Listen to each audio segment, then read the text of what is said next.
उन्वान कालू की बहादुरी। एक पुरसुकून गांव था जिसका नाम नूरपुर था। ये गांव सब्ज पहाड़ियों और घने दरख्तों के दरमियान छुपा हुआ था।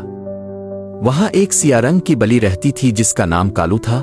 कालू की आंखें सब्ज जमुर्द की तरह चमकती थीं और उसका काले कोयले जैसा चमकदार रंग लोगों को डरा देता था। गांव के लोग कहते थे, सिया बली बदकिस्मती की अलामत है, जिसके रास्ते से कालू गुजर जाए इसका दिन खराब होता है। बच्चे इससे डरते, दुकानदार इसे भगा देते और बूढ़ी खाला रशीदा जो हर जानवर पर रहम करती थी वो भी कालू से दूर रहती थी। लेकिन कालू कभी किसी से बदला नहीं लेता था। वो खामोशी से गलियों में फिरता, छतों पर चढ़कर चांद देखता और दरख्तों के नीचे सो जाता।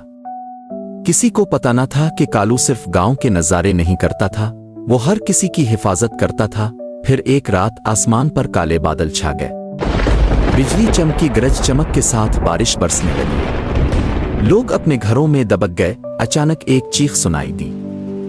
नन्ही हिना जो गांव के नामबाई की बेटी थी कहीं गुम हो गई थी। माँ बाप चीखने लगे। लोग हाथों में लालटेनें लेकर निकले, लेकिन तूफानी रात में कुछ दिखाई ना देता था। जंगल के अंदर जाने की किसी को हिम्मत ना हुई, मगर एक था जो बगैर डरे अंधेरे जंगल में चला गया। वो था कालू। कालू बारिश में भीगता, कीचड़ में दौड़ता, छोटी छोटी निशानियां ढूंढता रहा। एक रिबन, एक नन्हा सा कदम, एक फटा हुआ जूता। फिर एक बड़ी झाड़ी के नीचे इसने नन्ही हिना को पाया। वो खौफजदा और कांपती हुई मिट्टी में गिरी हुई थी। इसका पांव झाड़ियों में अलिफालजे हुआ था। कालू उसके करीब गया, अपनी नर्म आवाज में ई म्याऊं किया और उसके साथ लगकर बैठ गया ताकि इसे गर्मी दे सके। फिर अचानक वो दौड़ा गांव की तरफ। बार बार वापस जाकर हिना के पास आता और फिर दौड़ता, जोर जोर से चीखता।